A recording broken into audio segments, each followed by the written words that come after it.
Heredó un imperio saqueado por bárbaros y fracturado por emperadores rivales, pero consiguió alzarse con la victoria. Su nombre, Constantino. Luchando bajo el estandarte de un nuevo dios, consiguió la unidad del dividido imperio romano. Pero las legiones romanas acabaron siendo derrotadas y los emperadores asesinados por los bárbaros. Roma estaba al borde del desastre. En medio de este caos, dos grandes líderes emergieron, uno en el interior de Roma y el otro entre las huestes de su enemigo. Su lucha permitió contemplar un imperio enfrentándose a sí mismo. El Imperio Romano, el general bárbaro.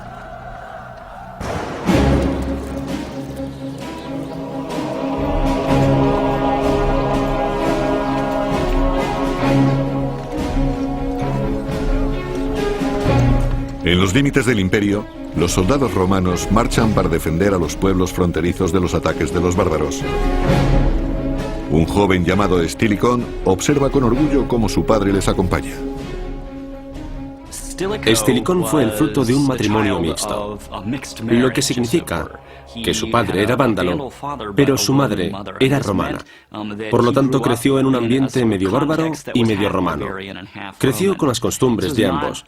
No era extraño que esto ocurriera en aquel tiempo con personas asociadas al ejército.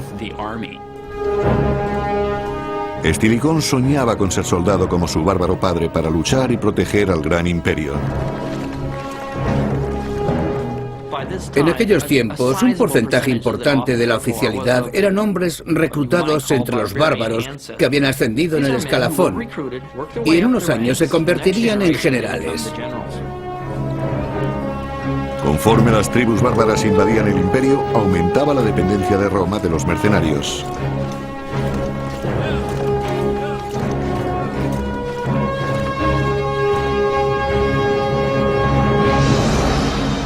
Para proteger sus fronteras, el imperio se dividió en dos.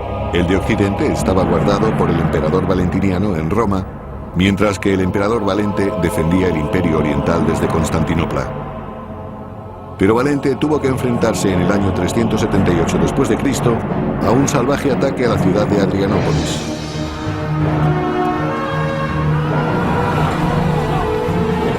Se trataba de los godos, que querían asentarse en tierras romanas.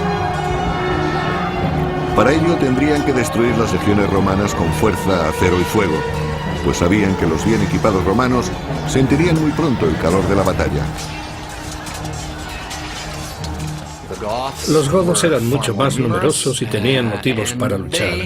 Habían sido maltratados por los romanos y vendidos como esclavos.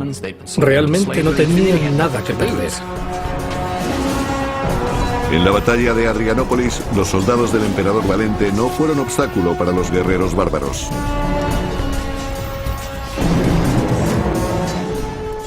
Cuando les atacaban los romanos siempre se echaban hacia la derecha porque querían mantener el hombro derecho protegido por el escudo del que tenían al lado.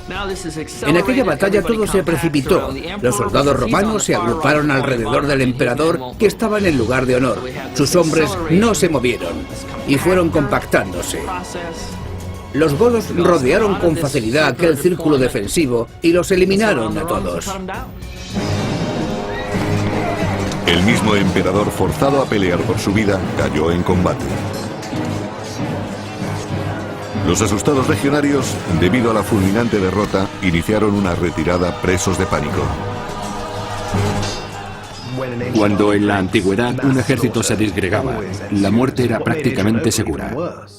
Lo que salió mal en Adrianópolis fue que el ejército romano estaba parcialmente rodeado y no todos podían correr. Además, en su prisa por escapar, los soldados acabaron matándose en la confusión, porque caían uno sobre otro y morían asfixiados. Se perdieron 2/3 del ejército imperial. El historiador romano tardío Amiano Marcelino describió así aquel terrible suceso. Las flechas caían por todas partes como una exhalación, encontrando siempre un blanco con un desenlace fatal, ya que no podían verlas de antemano ni protegerse contra ellas.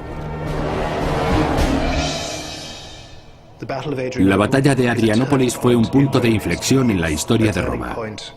Un punto de no retorno para el imperio. Una parte muy importante de su ejército desapareció dejándolo indefenso, y no había forma de recuperarlo, si no era empleando a los mismos bárbaros.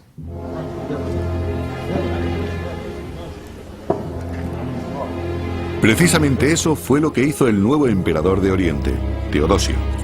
Invitó a los godos a un banquete y les ofreció tierras a cambio de servicios militares. Con él estaba Estilicón, ya convertido en general, al poco tiempo de cumplir los 20 años. Realmente Estilicón era medio bárbaro, medio romano. Entonces eso era muy frecuente y muchos extranjeros escalaban puestos con facilidad en el ejército. El emperador Teodosio confió en Estilicón para que llevara las negociaciones con los godos, a los que pensaba utilizar como mercenarios. Los godos consiguieron unas condiciones inesperadas de Teodosio, porque su nueva posición era mucho más fuerte de lo que habían supuesto, y estaban por encima de los romanos. Pero lo más importante es que no tendrían que dividirse. Los godos que lucharon contra Teodosio serían agrupados en un mismo lugar, sin estar sometidos bajo el control del Imperio Romano. Estilicón cerró el trato con Teodosio, a cambio de tierras y bienes. Los godos lucharían en el ejército de Teodosio siempre que lo necesitase. Aunque Estilicón era medio bárbaro, Teodosio confiaba sin recelos en él como si fuera su hijo. Estilicón sabía hacer las cosas muy bien y era conocido por ello. Llamó muy pronto la atención del emperador y fue escalando puestos, llegando a estar al mando de una parte importante del ejército. Pero el linaje de Estilicón no le permitiría heredar el trono.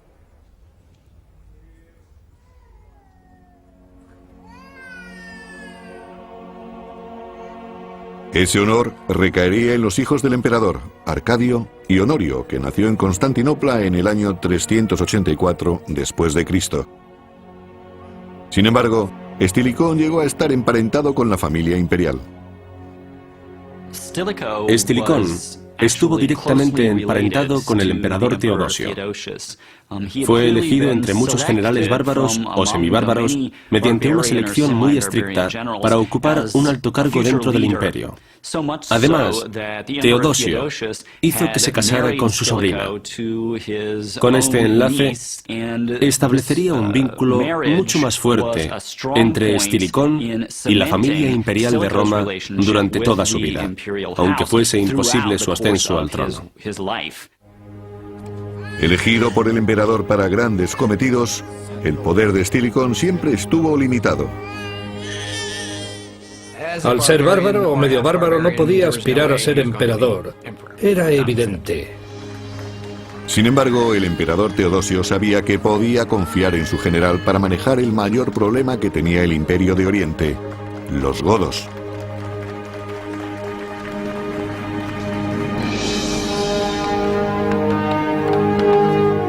Para consolidar el nuevo tratado de Teodosio, se enviaron jóvenes godos a campamentos militares donde aprenderían las técnicas de lucha romanas. Estaba claro que no eran romanos libres, sino que tendrían que servir en el ejército imperial en el momento en el que el emperador se lo ordenara. Como mano derecha de Teodosio, Estilicón se aseguró de que los jóvenes godos fueran leales y de que se les entrenara bien. Entre ellos hubo uno que por su talento natural llamó muy pronto la atención de Estilicón, Alarico. Es muy probable que Alarico hubiera nacido y se hubiera criado dentro del imperio. Sabría, por tanto, lo que significaba servir en el gran ejército de Roma. Cuando Estilicón tomó a Alarico bajo su tutela, no podía imaginar que sus destinos acabarían enfrentándose.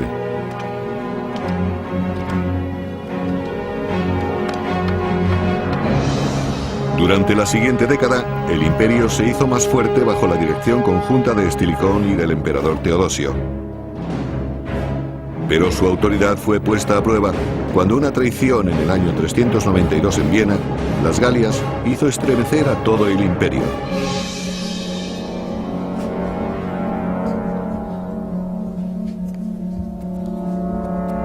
Cuando dormía en su palacio, el emperador de Occidente, Valentiniano II, fue asesinado por su guardián bárbaro, Arbogasto, quien simuló un suicidio. La figura del emperador era el símbolo del Imperio Romano. Por eso, la muerte de alguien a cuyo alrededor se había estructurado simbólicamente el Estado representaba un golpe psicológico tremendo. Peor aún, el Imperio Occidental y su ejército cayeron bajo el control del ambicioso usurpador Arbogasto, que inmediatamente puso en peligro al Imperio de Oriente.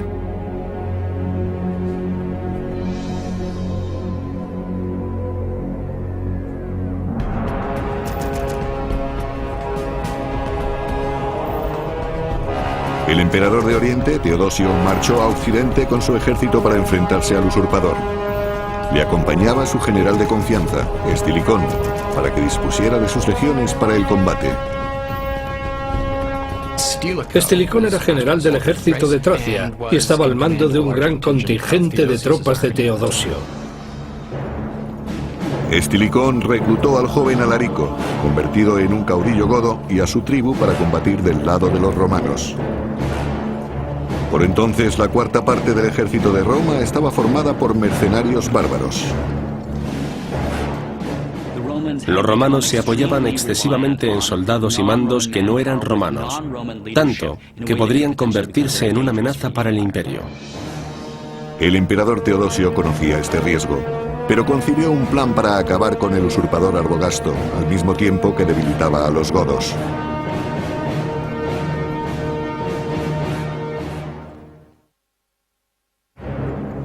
En el año 394 después de Cristo, Teodosio condujo su ejército de Oriente, incluyendo las tropas godas de Alarico, contra el ejército de Occidente, ahora dirigido por un traidor sediento de poder, Arbogasto. La batalla tuvo lugar en el año 394 en el río Frígido, en la moderna Eslovenia.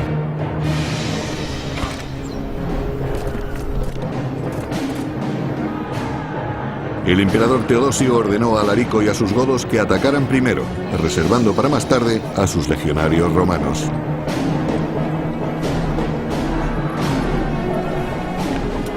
Los mandó deliberadamente a primera línea en el primer enfrentamiento, sabiendo que era el más peligroso y arriesgado. Puede que quisiera conseguir la victoria, aunque muchos legionarios tuvieran que morir. Los godos lucharon con gran valor, pero las legiones de Arbogasto, hambrientas de sangre y botín, causaron un gran número de bajas. Cuando la derrota parecía inminente, un cambio brusco del tiempo dio un vuelco a la situación. Ocurrió que las tropas de Arbogasto tuvieron que soportar un fuerte viento de frente, a diferencia de las de Teodosio. De esa forma, los proyectiles que lanzaba el ejército de Arbogasto no podían alcanzar o no tenían ningún efecto contra el de Teodosio, al que le ocurría todo lo contrario. Aprovechando esta ventaja, Teodosio derrotó ampliamente a Arbogasto.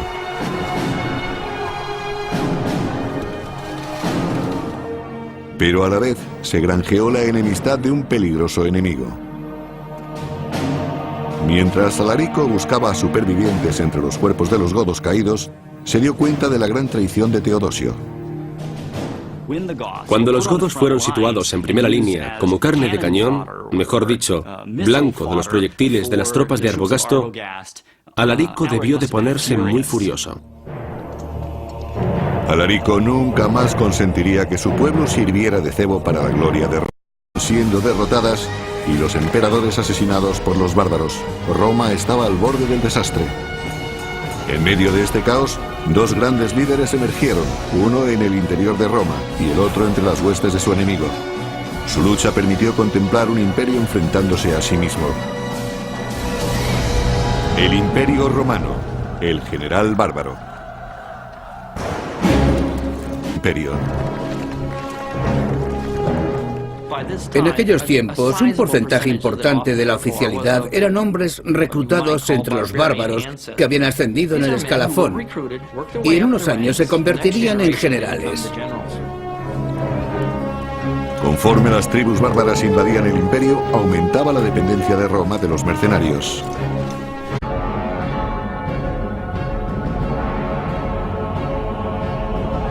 Heredó un imperio saqueado por bárbaros y fracturado por emperadores rivales, pero consiguió alzarse con la victoria. Su nombre, Constantino. Luchando bajo el estandarte de un nuevo dios, consiguió la unidad del dividido imperio romano. Pero las legiones romanas acabaron Fruto de un matrimonio mixto, lo que significa que su padre era vándalo, pero su madre era romana. Por lo tanto, creció en un ambiente medio bárbaro y medio romano. Creció con las costumbres de ambos. No era extraño que esto ocurriera en aquel tiempo con personas asociadas al ejército. Estilicón soñaba con ser soldado como su bárbaro padre para luchar y proteger al gran imperio.